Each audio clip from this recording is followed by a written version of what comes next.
Sejam todos bem-vindos. É um prazer estar aqui com todos. É o 4º Congresso da SOFI, que é a Sociedade Brasileira de Filosofia da Educação. Hoje temos a mesa de número 9, e a primeira apresentação será a apresentação da Camila, da Universidade de Passo Fundo, cujo coautor é o professor Altair. E o título é A Praxe Pedagógica do Diálogo na Perspectiva da Educação Emancipadora em Tempos de Barbárie. Então, vou passar a palavra para a Camila e vou começar a contar o tempo. Ok, então, boa tarde a todos. Eu vou iniciar a apresentação do trabalho, então a gente fez um PowerPoint para conduzir as nossas discussões na tarde de hoje. Só um momentinho. Então, nós estamos na apresentação do SOF, no Congresso de Filosofia da Educação. Tivemos brilhantes apresentações até o momento, palestras bem instigantes. E o nosso trabalho da tarde de hoje, então, é a praxe pedagógica do diálogo na perspectiva da educação emancipadora em tempos de barbárie, justamente bem coadunar com a palestra que a gente teve anteriormente. Então, o eixo temático é política, filosofia da educação e escola. Então, os autores e os dados do resumo, então, uma pesquisa de doutorado, que é minha, e do professor Altair, Então, eu sou doutoranda em educação, e o professor Altair é o doutor em educação e meu querido orientador. Então, na nossa introdução, a gente pensa em fazer uma mobilização, O que a gente pensa? Tentar traçar a educação, ou pensar a educação numa perspectiva emancipatória, Mas, para que isso aconteça, a gente precisa de uma formação consciente, ela precisa ser participativa e democrática, e que seja, então, capaz de compreender a realidade social contemporânea. Eu me lembro que o professor Freire fala muito sobre educação emancipatória, que nós vamos tratar aqui, Então, a gente, na sequência, vai trazer o que é educação emancipatória. Então, o Freire, em 2011, defende que ensinar não é transferir conhecimento, mas criar as possibilidades para a sua produção ou a sua construção. Então, essa educação emancipadora, ou emancipatória, é definida por ele como aquela criada no meio de uma educação, então, que ele fala como corajosa, que enfrenta essa discussão com o homem comum e tem, então, cria-se o direito à participação naquela discussão, Então, é uma educação que leve o homem a uma nova postura diante dos problemas de seu tempo e de seu espaço, Então, criar-se uma compreensão da possibilidade de discussão dentro do tempo atual e dentro do espaço que a pessoa convive, da sua relação, do seu meio, Então, é uma educação que insira, a gente pensa nesse sentido, tanto o aluno quanto o professor, o sentimento de pertença local, Que haja coragem, que haja ousadia, que para fazer parte efetiva desse meio social que ambos convivem, Então, compreendendo também as facetas, as implicações, os problemas, enfim, que fazem parte desse local em que eles convivem.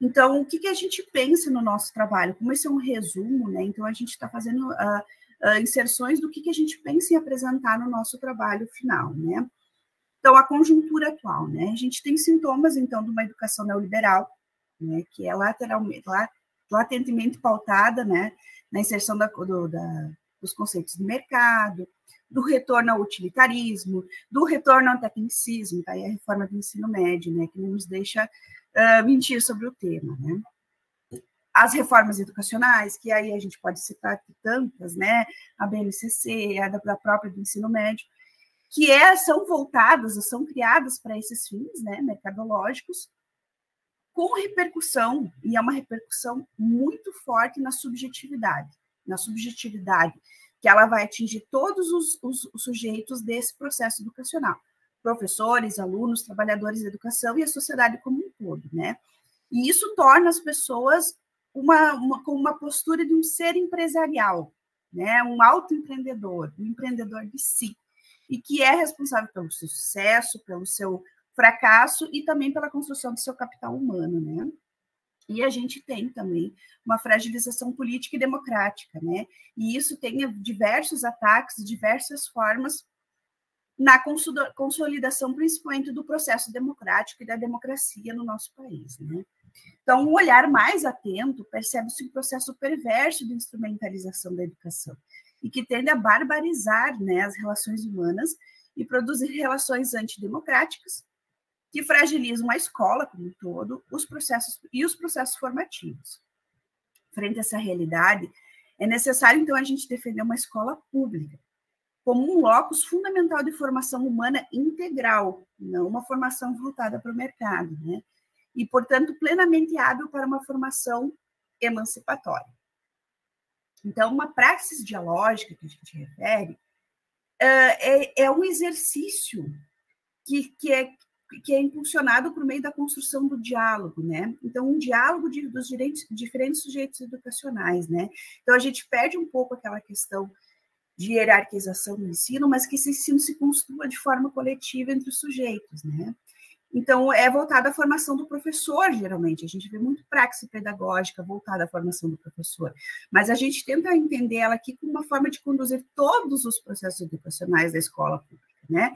E isso insere todos os profissionais que vai desde a gestão, desde os demais profissionais, desde todos os indivíduos que estão inseridos dentro da escola, né? E é preciso criar um ambiente apto a esse diálogo, né? Essa construção conjunta de saberes e de conhecimentos. Eli Benicá, que é um estudioso aqui local muito querido nosso, né? Ele refere que a formação continuada, nessa perspectiva dialética, ela pensa em conceber o humano como finito e inacabado. Então, ele passa a tornar-se uma exigência para o exercício profissional do professor. E aqui a gente volta para a questão do professor, né?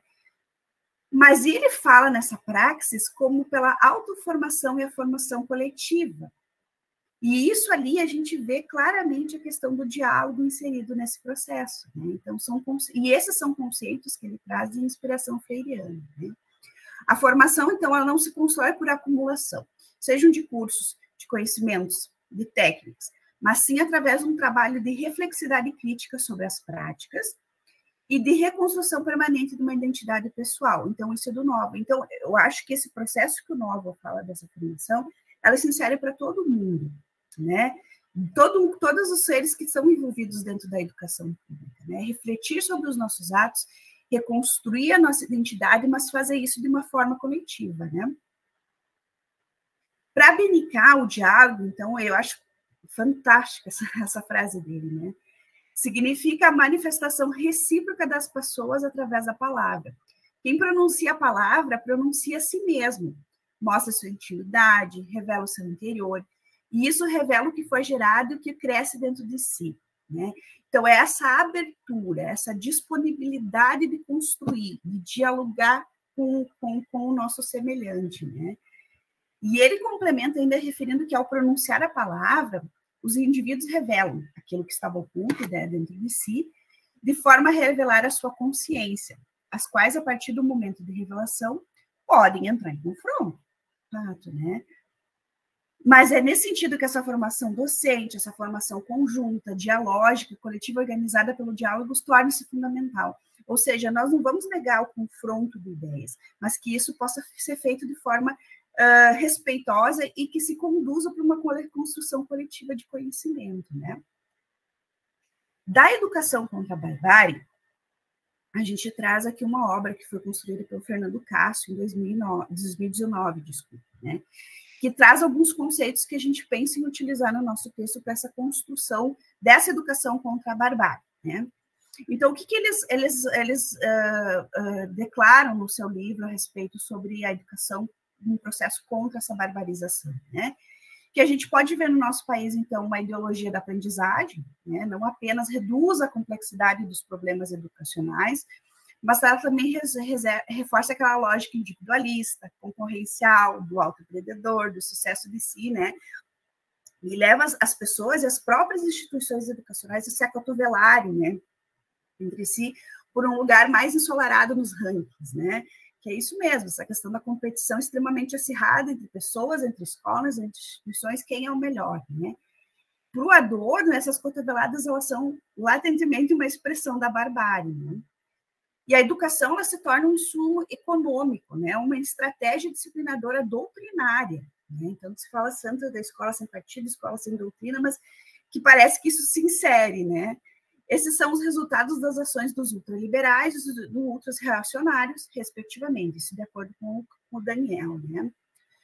Mudam o direito da educação para o direito de aprender. Né? Então, a gente tem uma concepção que você sai de um direito a uma educação integral, de formação integral, para um direito simplesmente de aprender.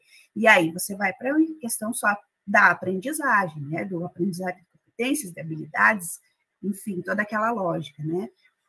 E aí se surge com algumas ideias milagrosas para usurpar as falhas das escolas, né? Principalmente a pública. Então, daí a gente tem parcerias públicos-privadas, que vem dar curso para os professores, que vem falar de formação, que vem intervir na escola, da falta de gestão. Enfim, são vários questionamentos nesse ponto. E aí, isso aqui é do Carneiro, dos anos 90 para cá, as políticas educacionais repentinamente apagaram toda uma compreensão relacional de ensino-aprendizagem, em nome da aprendizagem, simplesmente. Então, ele fala que é nebulosa a maneira como se deu esse apagamento do ensino em nome da aprendizagem.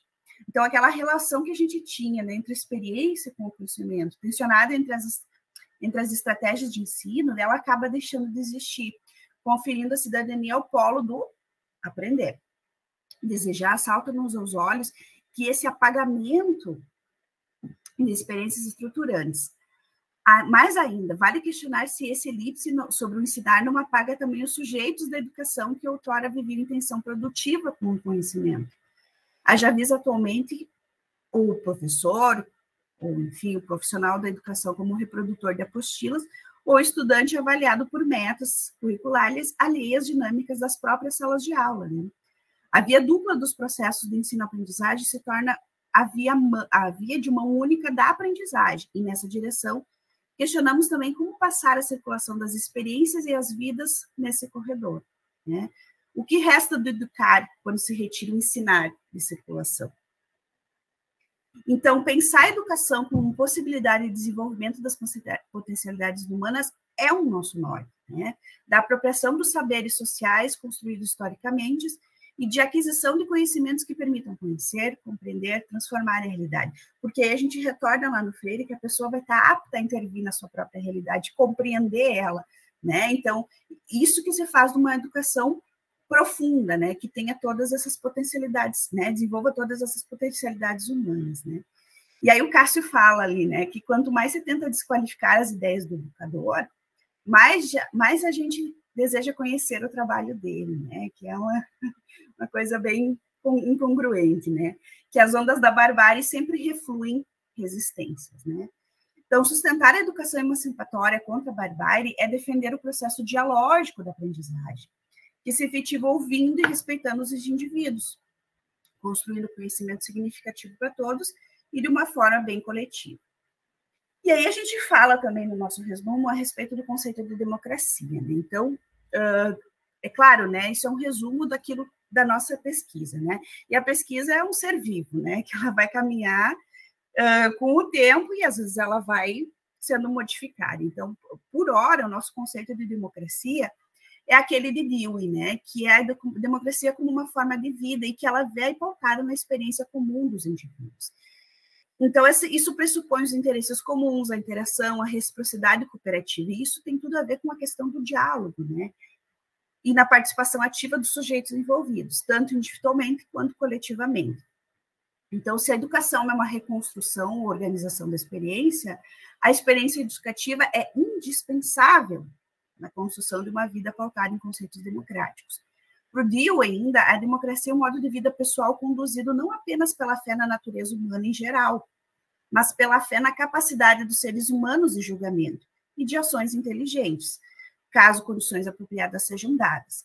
Então, temos, então, nessa educação, a partir de uma praxis dialógica, a possibilidade de compreender ações inteligentes e pensamentos em nome do coletivo. Então, da organização do nosso resumo que foi apresentado, então a gente tem a questão dos objetivos, da pergunta de pesquisa, da metodologia empregada e da organização. Então, o objetivo realmente é questionar de que forma o diálogo, enquanto uma praxis pedagógica escolar, pode ser capaz de constituir um processo de educação emancipadora em tempos de instabilidade democrática como os que vivemos, né? Então, a pergunta orientadora é a seguinte: o diálogo conduzido como uma prática pedagógica pode contribuir para uma formação que mitigue a barbárie e que promova processos emancipatórios? Então, é um estudo de abordagem qualitativa, exploratória, a partir do procedimento bibliográfico, com análise hermenêutica analítica de autores investigados, como Freire, Nova, Benicar e Cássio, né? Então, o que a gente espera ou pensa a respeito disso, né? Que é o que está sendo trabalhado. Então, na primeira sessão são tratados os conceitos de praxis pedagógica, diálogo e educação emancipadora, que são considerados pilares para o enfrentamento dos processos de barbarização. A segunda sessão objetiva indicar o diálogo como exercício de uma praxis emancipadora, né, indicando pistas aos sujeitos educacionais e como conduzi-lo na sala de aula. Por fim, a terceira sessão, além de abordar o conceito de democracia, o objetivo é demonstrar como o diálogo pode contribuir para a formação integral do ser humano, né, de forma emancipada, e que produz efeitos no sentido de modificar os tempos antidemocráticos de barbárie que se apresentam na nossa contemporaneidade, né?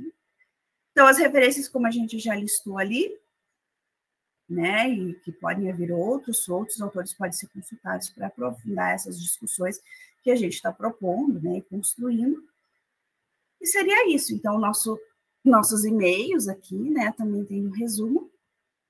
Eu agradeço imensamente, né, por vocês nos ouvirem na tarde de hoje. E obrigada.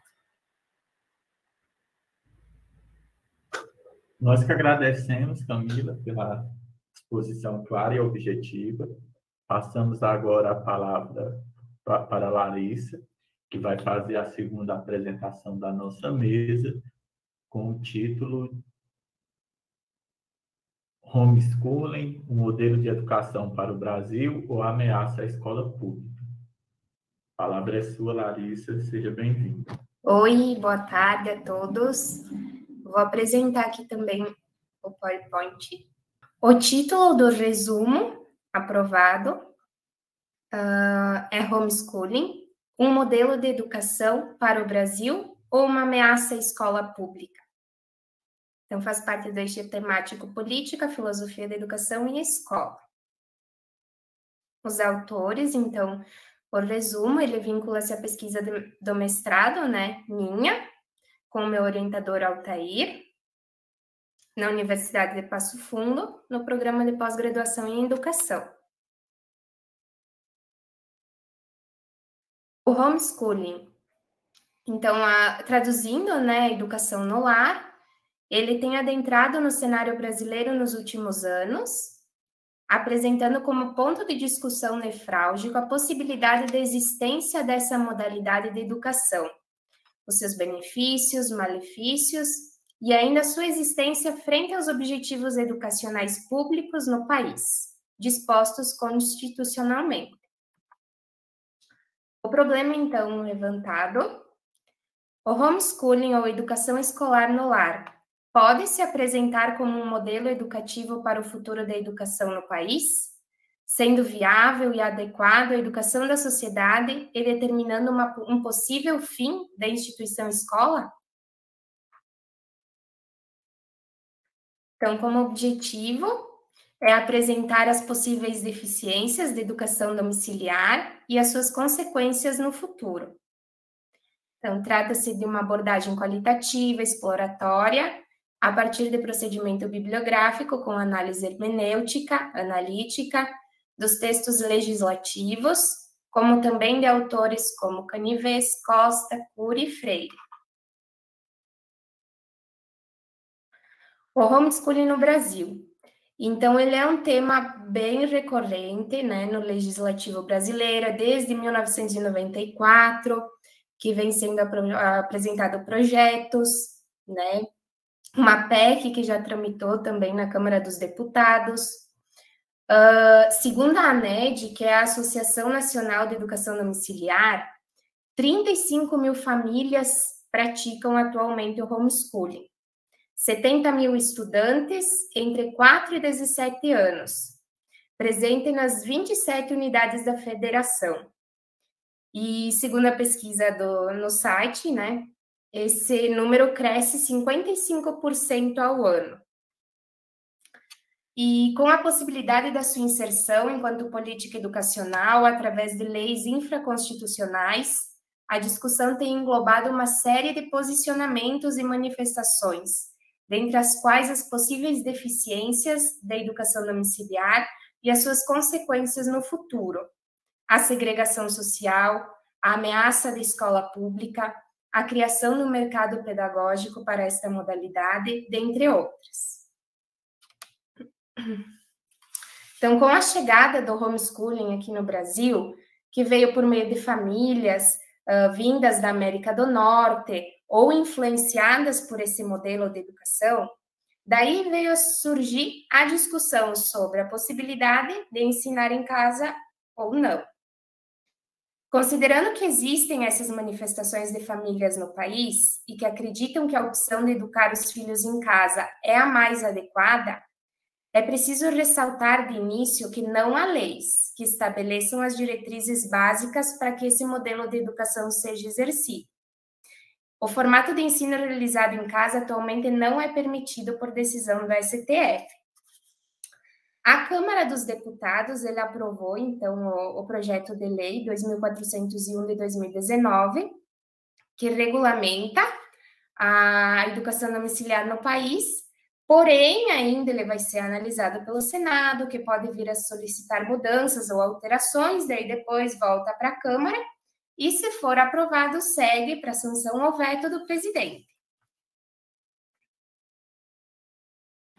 O que dizem as leis maiores? De acordo com a Constituição Federal e a Lei de Diretrizes e Bases da Educação Nacional, em seu artigo 2º, traz a educação como dever da família e do Estado, baseada na liberdade e na solidariedade humana, buscando o pleno desenvolvimento e qualificação profissional e cidadã. E ainda, a LDB coloca que o maior dever da família é o de matricular as crianças na educação básica a partir dos 4 anos.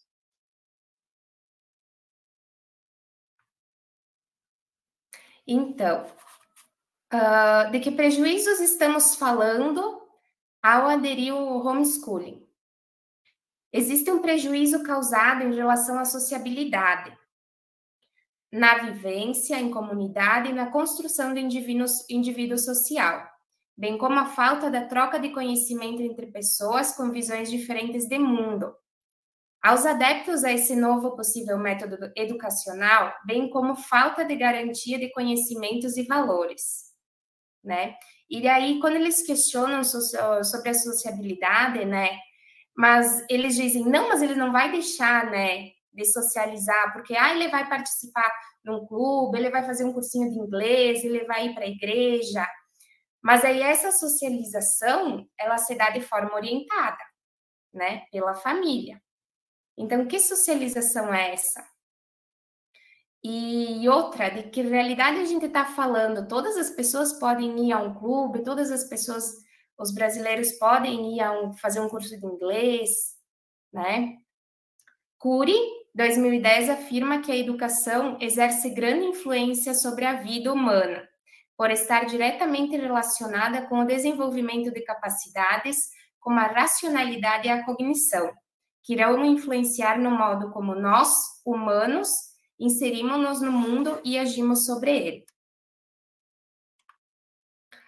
Segundo Cury, ainda, o exercício de uma educação domiciliar, sem regramento muito bem detalhado, pode perigosamente escorregar para um isolamento, um fechamento para o outro, dentro da família, reduzindo o campo de compartilhamento convivial e de transmissores não licenciados. E isso, para ele, significaria a perda do comum, do lugar de todos, que hoje é exercido de forma ampla, profunda e por excelência pela escola. Para ele, ao liberar o sujeito da ignorância, ao estimular a convivência, é o caminho institucional para a prática de liberdade, na igualdade e na diferença. E isso seria uma função do Estado, exercida pela educação. E por esse motivo, a educação em casa pode efetivar danos ao coletivo. O papel da escola. Então, segundo Canivês, é a escola que institui a cidadania e apresenta-se como lugar onde as crianças deixam de pertencer exclusivamente à família para integrarem-se numa comunidade mais ampla, em que os indivíduos estão reunidos não por vínculos de parentesco ou de afinidade, mas pela obrigação de viver em comum. Então, outro fator bem importante também é que a escola ela possui um aspecto protetor muito importante quando o assunto se refere aos maus tratos no âmbito da família, né? No âmbito familiar. E quando as crianças não estiverem mais frequentando a escola, como vai ser? Eles vão conseguir pessoas para ir, vigiar e cuidar? Para concluir, a escola tem como principal intuito uma educação autônoma, onde o indivíduo seja capaz de decidir por si mesmo, mesmo com influências herdadas da família, da sociedade, dos meios de comunicação, o que é melhor para si próprio e, por isso, o homeschooling pode ser um risco.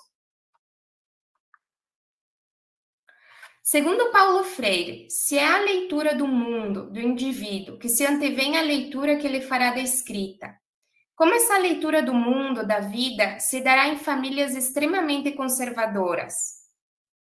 Como as pessoas participarão da transformação da nossa realidade se não souberem do que são capazes de fazer?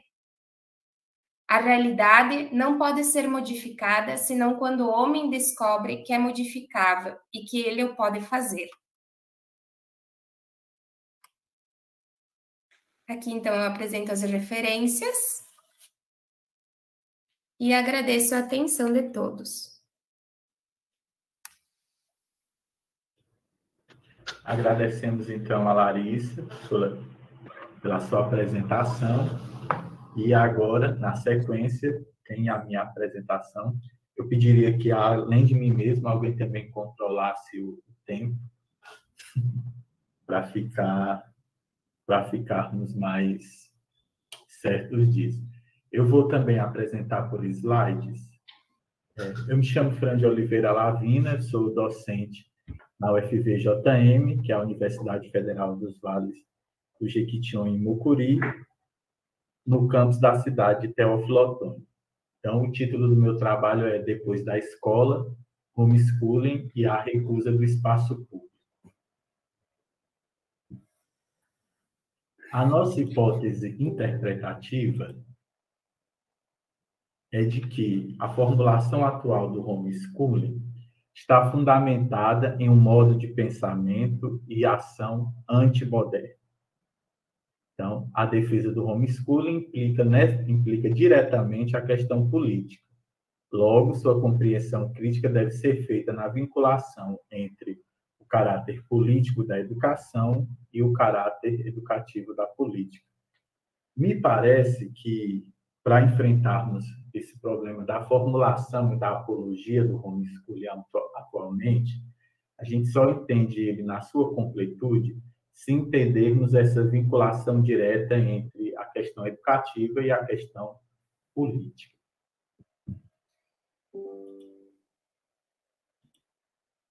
Se esses movimentos, apologéticos ao homeschooling são contramodernos, é preciso, então, definirmos claramente o que é que o trabalho, o que nós entendemos aqui por modernidade.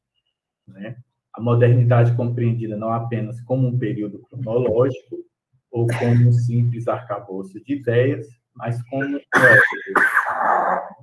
um modo de pensar, sentir e agir.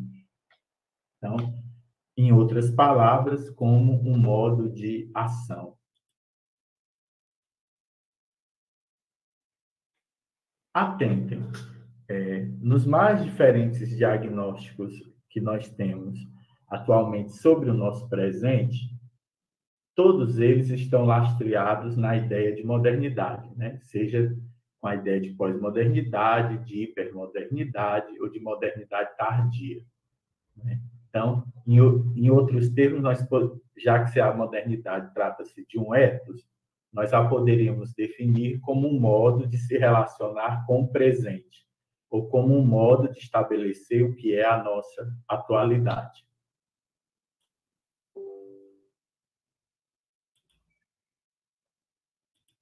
E daí cria-se, então, um questionamento. Qual a relação direta com a questão do homeschooling? Ora, se pensamos, agimos e sentimos, se enxergamos nossa atualidade lastreados no ethos moderno, é na modernidade que se institui a ideia de educação pública. Né? Me parece ser impossível desvincularmos, então, essa ideia da constituição de uma educação pública com a ideia de modernidade. As duas têm uma relação e uma implicância muito forte. Como exemplo disso, temos aqui uma citação do Condorcet na obra 5 Memórias sobre a Instrução Pública. Foi o projeto que ele apresentou na convenção da Assembleia Nacional, eu acho que em 1793. A primeira memória começa assim: a sociedade deve ao povo uma instrução pública, como meio de tornar real a igualdade de direitos. A instrução pública é um dever da sociedade para com os cidadãos. Seria inútil declarar que todos os homens têm o mesmo direito, se a desigualdade das faculdades impedisse a maioria de gozar desses direitos em toda sua extensão. O Estado social diminui necessariamente a desigualdade natural. E logo após ele dá um exemplo aparentemente banal, mas que ilustra bem essa ideia do Condorcet. Ele diz assim: aquele que não sabe escrever e ignora a aritmética depende realmente do homem mais instruído, ao qual é obrigado a recorrer sempre. Ele não é igual aos outros a quem a educação ofereceu tais conhecimentos. Não pode exercer os mesmos direitos, com a mesma extensão, com a mesma independência. Se nós tomarmos essa obra do Condorcet, nós vamos ver como essa relação entre a finalidade política da educação está posta de maneira muito clara.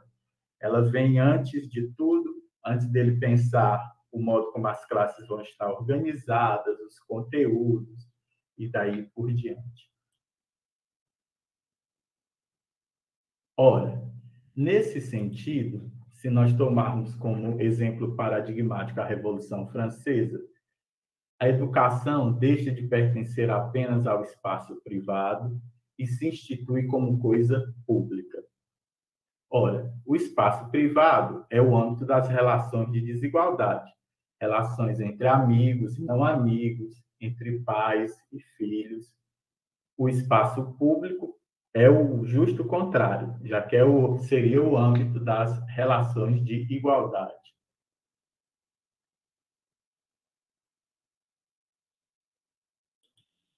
Ora, o espaço privado, identificado como lugar de ação do indivíduo, e no interior do espaço privado, aquilo que a gente pode chamar também de universo íntimo, nunca se restringe ao individual, ao completamente individual, pois os indivíduos nunca existem isoladamente, eles sempre o são em sociedade e em família. Aqui uma nota interessante, se a gente tomar, por exemplo, o caso do Emílio, do Rousseau, nós veremos que ali há uma concepção de educação em que desaparece a ideia de família. O Emílio é educado diretamente por um preceptor, e não no seio de uma família. Ora, a família, como espaço privado, é, portanto, o espelho invertido do espaço público. E, se nós tomarmos qualquer um desses panfletos da defesa do homeschooling, nós veremos que a família é concebida de modo imaginário. Né? Ou seja, nós temos uma imagem de família constituída por o marido, a esposa e os filhos. Né? É esse o modelo: marido, esposa e prole. Então, além de sendo concebida como de modo imaginário, ela é considerada como naturalmente constituída, ou seja, ela teria uma configuração atemporal. Quando nós sabemos que não é assim. Família não é constituída de uma única forma ou de um único modo. Daí, a família não é atemporal nem simplesmente constituída naturalmente. Se nós basta tomarmos os exemplos do que era considerado família na sociedade grega clássica, entre os romanos, na modernidade e daí por diante. Mas nos parece que, secularmente, a família sempre foi concebida como a coleção ou conjunto de propriedades do senhor, do homem ou do marido. Era assim na antiguidade clássica, já que os filhos são uma propriedade temporal do pai, a mulher também é uma espécie de propriedade temporal do marido, já que ela está vinculada à ideia de dote, e os escravos. Atualmente, ainda que nós não tenhamos, graças, mais relações de escravidão, essa ideia imaginária de família ainda está alocada nesse modelo, como uma espécie de pequeno conjunto ou conjunto das propriedades do marido. Se é o conjunto de propriedades, ela é, portanto, o lugar da extrema desigualdade. Moldada de forma imaginária, o âmbito familiar se torna o lugar do mesmo, o espaço negador da diferença. Então, o homeschooling, a educação, implica essa educação domiciliar, implica não apenas o local onde vai ser feita, onde vão se dar os processos educativos, mas implica no âmbito da política essa elevação da família como a garantidora ou a melhor responsável pelos processos educativos. Não é à toa que se nós tomarmos qualquer um desses panfletos, veremos que eles estão muito fortemente vinculados a religiões confessionais, porque é no interior do discurso religioso que a família é concebida de modo imaginário, atemporal. É no interior desse discurso também que a família é concebida como o local onde se aprende valores. Porque junto com esse discurso da defesa do homeschooling, também aparece a ideia de que a escola não ensina valores. A escola ensina apenas conteúdos, portanto, caberia à família fazer a educação da sua prole. Nesse sentido, nós podemos concluir que, reduzindo o espaço social à concepção imaginária da família, o homeschooling é a expressão da crise do ideal moderno de sociedade democrática, porque ele toma como espelho da esfera social os laços familiares. E os laços familiares, nesse modelo de família, são os laços de desigualdade. Então, nós temos dois espaços, ou dois modos de compreender as relações que são extremamente opostos. Essa é a conclusão. Eu fico por aqui. Tentei não colocar muito mais coisas para a gente poder dialogar ao final. É isso. Muito bem. Agora a gente passa a palavra para a Daniele Gomes, que vai fazer a quarta apresentação da nossa mesa. O título é O Ensino Filosófico como Resistência ou Potência de Práticas Culturais não Trabalhadas. Olá, boa tarde. Vocês me escutam direitinho?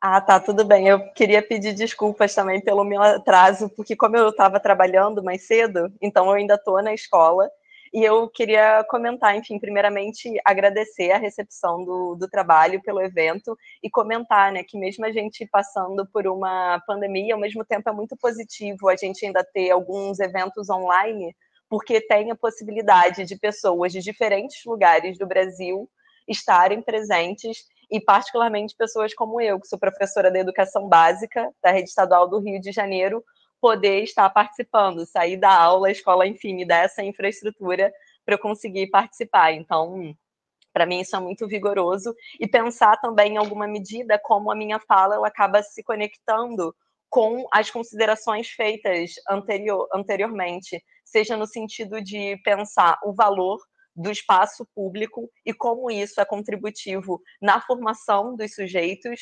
sobretudo quando a gente pensa uma formação em filosofia voltada para a educação básica, a educação pública, a educação no ensino médio, e também a importância, né, desse conceito que pode ser muito múltiplo, como, por exemplo, o de praxis e da vivacidade que o diálogo tem.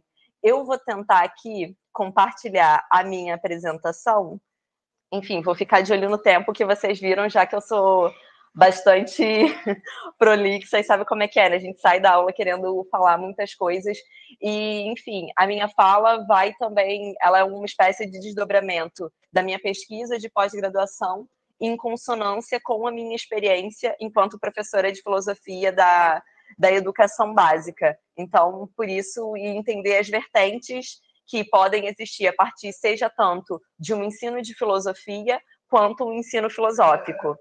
Então, a minha fala e as minhas indagações, elas se iniciam justamente a partir da pergunta, né? O que pode a presença e o ensino de filosofia na educação básica? Entendendo a educação básica enquanto esse espaço de coletividade, esse espaço público. E aí, nesse sentido, em diálogo com Favaretto, eu entendo que a potência da presença, né, do ensino de filosofia está justamente nessa construção, articulação de conhecimentos, culturas, linguagens, experiências. E é a partir dessa pluralidade de experiências que a gente consegue constituir esse exercício do pensamento. Porque quando a gente pensa, por exemplo, em diálogo com o Deleuze, a gente não pensa intuitivamente. É necessário pensar um exercício violento, é um gesto que não acontece naturalmente. Então, entender que, às vezes, é justamente o embate, esse encontro e essa experiência de alteridade que vai promover esse exercício de pensamento.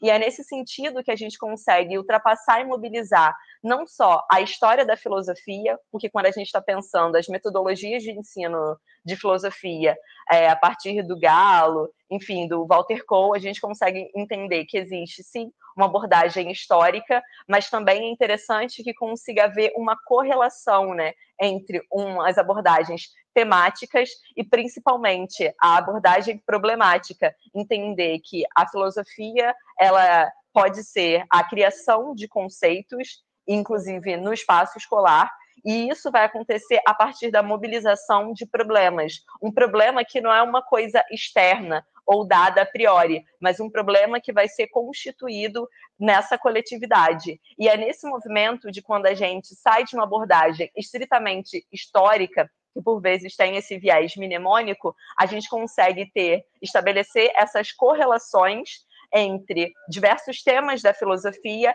e, principalmente, a emergência de problemas.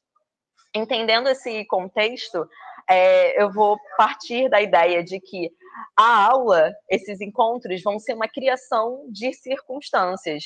Em diálogo com o Fernando Elinick, ele vai dizer que essas circunstâncias são produções daquele sujeito que está educando e que vai ser um espaço de difusão. Ou seja, quando é quase um terceiro elemento, é um agenciamento em alguma medida. Então, quando a gente pensa, por exemplo, sei lá, o bordado não é a linha e nem o tecido, é justamente o encontro, ou sei lá, a mordida, que não é a boca nem a maçã, mas é o encontro. Então, a circunstância, ela vai se dar justamente na abertura e desses encontros. E quando isso acontece em sala de aula, haja vista a pluralidade, a alteridade dos sujeitos que a gente pensa nesse contexto escolar da educação básica, a gente consegue vigorar a apropriação e a criação, desde tanto as elaborações conceituais, quanto as leituras, as análises, as produções textuais, as enunciações, sensibilizações, argumentações e problematizações. Então, entender esse espaço como essa potencialidade de tudo isso. Então, nesse sentido, o que a gente vai estar chamando de ensino filosófico vai ser, inicialmente, essa articulação e reflexão cultural, né, intermediada por essas significações, seja que envolvam, né, as ciências tecnológicas, comunicação, histórias, toda essa rede de sociabilidade, todos esses aspectos culturais que nós estaremos abordando. Então, entender que existe, sim, um contexto de disputa entre as produções culturais, entendendo a cultura enquanto práticas humanas de transformação e práticas partilhadas coletivamente, e a barbárie. E é nesse sentido, dessa disputa, que emerge a ideia do gesto de resistência, quando a gente partilha o princípio dessa prática educativa como enfrentamento da barbárie. E aí, barbárie nesse sentido adorniano mesmo, e também ampliando um pouco em diálogo com Charlot, a barbárie ela também pode ser entendida como as mais diversas formas de fomento e promoção da aniquilação, mortificação, as ações violentas e o não reconhecimento da humanidade do outro. E nesse sentido, quando a gente aborda a partir dessas polaridades, nessa ideia dessa barbárie que tenta ser essa relação acachapante com o outro, a educação ela acaba sendo justamente o respeito à alteridade, essa experiência de humanização, de fortalecimento da implementação dos direitos humanos, da valorização das singularidades, do exercício da solidariedade e do acolhimento. A gente não pode esquecer, obviamente, que dentro de sala de aula existe, sim, o conflito, mas que existe uma tensão. E a proposta educativa e a nossa função também, enquanto educadores, está em alguma forma de tentar mediar essa relação, de estar propondo essas circunstâncias para que a gente tensione. Até porque a gente percebe que no contexto político no qual nós estamos inseridos, esse discurso de barbárie, na sua pluralidade de sentidos, está cada vez emergindo com cada vez mais força. Então, a ideia de pensar práticas educativas enquanto ações humanas. E qual que é esse sentido também da vida ativa? A gente estabelece um diálogo com a Hannah Arendt. E a Hannah Arendt traz, pelo menos para mim, uma imagem que eu acho muito bonita, que é pensar as práticas educativas enquanto a constituição de mundos, intermediada pela presença e principalmente pelos encontros geracionais. Então, para ela, existe esse movimento de apresentação do mundo, né? Introdução desse mundo que existe, que os mais velhos fazem para com os mais novos. Então, a educação, o cerne da sua educação, vai estar nessa ideia de constituir esses mundos para que os mais jovens possam se apropriar do mundo, intervir, transformar e também zelem por sua conservação. E eu gosto muito de pensar essa fala assim da Hannah Arendt justamente para a gente ampliar as perspectivas dessa ideia daquilo de quando a gente fala a Hannah Arendt defende a conservação, sim, ou conservadorismo, mas a conservação dessas experiências que são coletivas, como, por exemplo, os bens culturais, ou mesmo o cuidado pela propagação de conhecimentos filosóficos. Haja vista que a filosofia ela é uma construção cultural, uma construção humana, um bem imaterial. Então, a ideia de conservação da Hannah Arendt é justamente para pensar uma ideia de continuidade de mundos, desse mundo que está sempre se fazendo, dessa construção de experiências comuns, partilhadas, e que é isso que vai constituir, né, o espaço in between, né, que ela vai falar, o convívio humano e as práticas educativas, elas vão estar justamente nesse espaço. E aí, quando a gente pensa o ensino filosófico, ele vai estar nessa correlação em que o docente ele vai ser esse sujeito que vai estar nesse entrelugar, sendo o sujeito mais velho, que vai estar apresentando o mundo aos mais novos para abrir essas possibilidades, possibilitando essas experimentações. E aí, nesse sentido, o ensino filosófico busca propor deslocamentos, sejam deslocamentos epistemológicos na maior parte das vezes, na medida em que é um exercício de pensamento, propõe sair de uma determinada perspectiva e se deslocar a outra, seja na ampliação de repertório, seja na ampliação de vocabulário, seja no encontro com outras maneiras de se pensar diferentes daquela que o sujeito encontra, ou que ele parte, inclusive, do seu âmbito familiar. E é interessante pensar como, por vezes, a escola acaba sendo o segundo espaço de socialização. Então, por exemplo, discutir homeschooling é algo fundamental, na medida em que a gente entende que a escola ela vai trazer por vezes, experiências autoritárias muito mais radicais do que, às vezes, um clube ou um curso de inglês ou diversas outras experiências que acabam sendo muito cerceadas pela família. Então, de fato, a importância da educação pública nesse sentido, que é de todos e que promove esse encontro, e principalmente da presença da filosofia nesse espaço, eu percebo como fulcrais. Porque isso, o ensino filosófico, se a gente busca uma percepção de problematização, ela vai lidar com uma ideia de composição. Então, a composição, ela não é algo dado, ela vai se dando a partir das relações, desses embates, desses dissensos. Porque a ideia é que a gente coloque em relação aquilo que se sabe e aquilo que se ignora. Se a gente remete, né, àquela coisa clássica da etimologia da palavra filosofia, do amor, a amizade, ao conhecimento, à filosofia, ela nada mais vai ser do que uma relação entre o saber e aquilo que se ignora. E é justamente nessa interface e nessa pluralidade de conhecimentos que a gente vai estar se inserindo.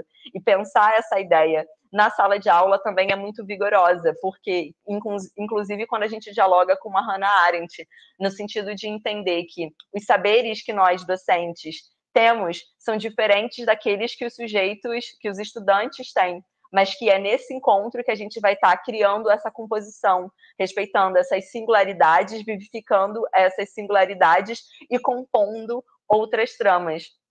Nesse sentido, a ideia é que a gente consiga tematizar questões pensando o ensino filosófico que envolvam a ética, a estética, a política, a teoria do conhecimento, a metafísica, a lógica e todo esse escopo de conhecimentos que envolve isso que a gente vai estar chamando de filosofia e principalmente buscando criar afetações. Porque quando a gente pensa, por exemplo, um caminho metodológico de problematização, a gente parte da sensibilização. Sensibilização essa que é feita a partir de, por exemplo, do encontro com obras de arte, seja uma música, seja um poema, seja um trecho de um filme. Porque a linguagem artística ela consegue comunicar de maneira polissêmica. Então, a gente provoca esse deslocamento dos sujeitos, fazendo com que, em alguma medida, eles se coloquem ou eles se encontrem com perspectivas outras. E quando a gente quer, nesse sentido de tentar valorizar a força da escola enquanto essa instituição cultural, entender a força também, a potência dessas práticas culturais, é também fazer com que a gente vá ampliando o nosso repertório de referências para que a gente se afete cada vez mais e de maneiras múltiplas. Porque o que acontece, eu entendo que a gente vive numa sociedade cada vez mais em que a gente vai recebendo choques de informação, de imagens, e parece que a gente vai se desensibilizando em alguma medida. Então, pensar uma abordagem filosófica, uma abordagem temática, é um pouco tentar trazer outros ritmos, trazer uma certa lentificação, se a gente vive numa sociedade cada vez mais acelerada, levar para outros ritmos, para que a gente consiga olhar, inclusive, para coisas ou para experiências que parecem banais e começar a problematizá-las, começar a perceber outras nuances presentes nesse espaço, nessas relações, na nossa relação com o mundo. E aí, nesse sentido, a gente vai fomentar também outras experiências de pensamento. Se a gente entende que a filosofia ela vai ser uma experiência de pensamento, pensar essas abordagens como esses deslocamentos, também para instigar a emancipação, fissurando assim a barbárie. Porque, em última instância, a defesa de um ensino filosófico, mais do que um ensino de filosofia, é que ele se constitua enquanto uma experiência transformativa desse sujeito que vai conseguir modificar a si e também modificar ao mundo, ampliar suas perspectivas. Porque, reconhecendo a alteridade do outro, a humanidade do outro, a gente vai conseguir, em alguma medida, criar estratégias de resistência contra a barbárie, entendendo a barbárie como esse modus operandi de aniquilação. Então, essa é um pouco a síntese assim, da minha comunicação. Como referências, eu usei o Adorno, a Hannah Arendt, o Bernard Charlot, o Deligny e o Celso Favaretto para pensar a questão da filosofia, ensino e cultura. E agradeço, enfim, vocês estarem aqui disponíveis para a gente conversar nessa quinta-feira à tarde. É isto.